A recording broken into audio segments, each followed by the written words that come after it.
আসসালামু আলাইকুম। আপনারা সবাই কেমন আছেন? আশা করি ভালো আছেন। আজকে আমি চলে আসলাম আপনাদের মাঝে সকাল সকাল। আজকে বৃহস্পতিবারের সকালে দেখেন আমি সকাল ৮টার সময় উঠে গেলাম ঘুম থেকে। উঠে দেখছি চারিদিকটাও অন্ধকার আর অন্ধকার। এত পরিমাণ অন্ধকার, আকাশে এত মেঘ। রাজশাহীতে প্রচুর বৃষ্টি। আর বৃষ্টির জন্য দেখেন আকাশটা মেঘলা মেঘলা ভাব।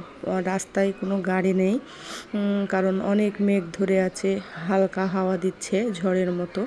এর জন্য কোনো দিকে রাস্তাঘাটে মানুষজন, গাড়ি ঘোড়া কেউ নেই। আর বৃষ্টির দিনে ওয়েদারটা অনেক সুন্দর লাগছে, কিন্তু তারপরেও মনে হচ্ছে যে কেউ কোথাও বেরোতে পারছে না। দেখেন আল্লাহর কি খেলা!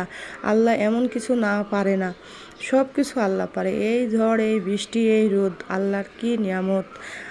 আসলে দেখেন আমি একটু চলে আসলাম আবার ছাদে। দেখেন এই যে হালকা হাওয়া আর মেঘ মেঘ, ঝিরঝিরি বৃষ্টি হচ্ছে, যে বুঝতে পারছেন ট্যাঙ্কিতে পানি পড়ছে। আমার সঙ্গে আবার আমার লালুটা আসে গাছের গোড়ায়ও খোঁজাখুঁজি করছে দেখেন।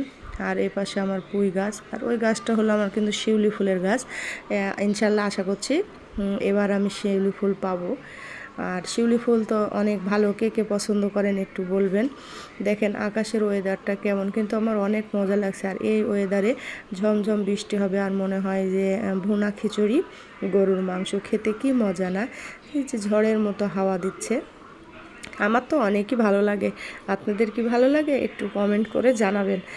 আর আমি ঘুম থেকে উঠেই এরকম দেখে মানে মনটা আমার একবারে ভরে গেল, যে একদিন বৃষ্টি হলে বাসায় সবাই থাকে, অনেক মজা হয়।